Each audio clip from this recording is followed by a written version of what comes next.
During their all-night meeting on March the 14th, March the 15th, 1965, Guevara and Castro had agreed that the former would personally lead Cuba's first military action in Sub-Saharan Africa. Some sources state that Guevara persuaded Castro to back him in this effort, while other sources maintain that Castro convinced Guevara to undertake the mission, arguing that conditions in the various Latin American countries that had been under consideration for the possible establishment of guerrilla focos were not yet optimal. Castro himself has said that the latter is true.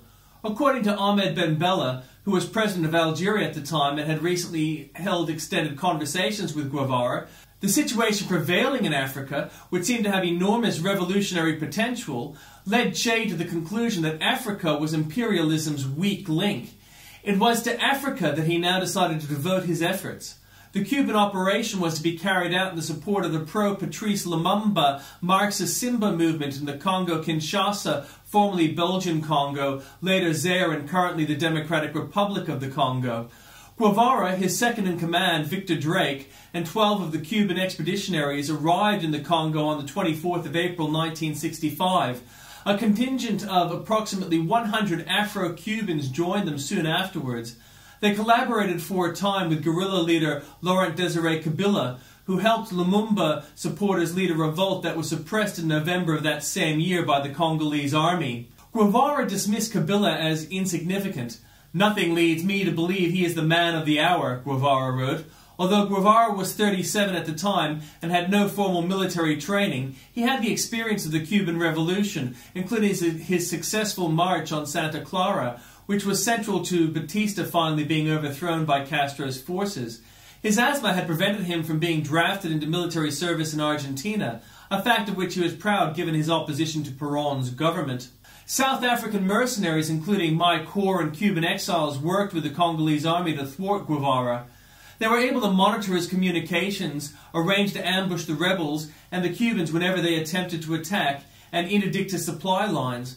Despite the fact that Guevara sought to conceal his presence in the Congo, the U.S. government was fully aware of his location and activities. The National Security Agency was intercepting all of his incoming and outgoing transmissions via equipment aboard the USNS Valdez, a floating listening post which continuously cruised the Indian Ocean off Dar es Salaam for that purpose.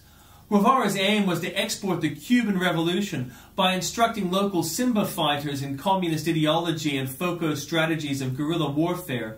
In his Congo diary, he cites the incompetence, intransigence, and infighting of the local Congolese forces as the key reasons for the revolt's failure. Later that same year, ill with dysentery, suffering from his asthma and disheartened after 7 months of frustrations, Guevara left the Congo with the Cuban survivors. 6 members of his column had died. At one point, Guevara had considered sending the wounded back to Cuba, then standing alone and fighting until the end in the Congo as a revolutionary example. However, after being urged by his comrades in arms and pressured by 2 emissaries sent by Castro, at the last moment he reluctantly agreed to leave the Congo. A few weeks later, when writing the preface to the diary he had kept during the Congo venture, he began it with the words, "This is the history of a failure." Because Castro had made public Guevara's farewell letter to him, a letter Guevara had intended should only be revealed in case of his death, wherein he had written that he was severing all ties to Cuba in order to devote himself to revolutionary activities in other parts of the world, he felt that he could not return to Cuba with the other surviving combatants for moral reasons, and he spent the next 6 months living clandestinely in Dar es Salaam and Prague. During this time, he compiled his memoirs of the Congo experience and wrote the drafts of 2 more books, one on philosophy and the other on economics.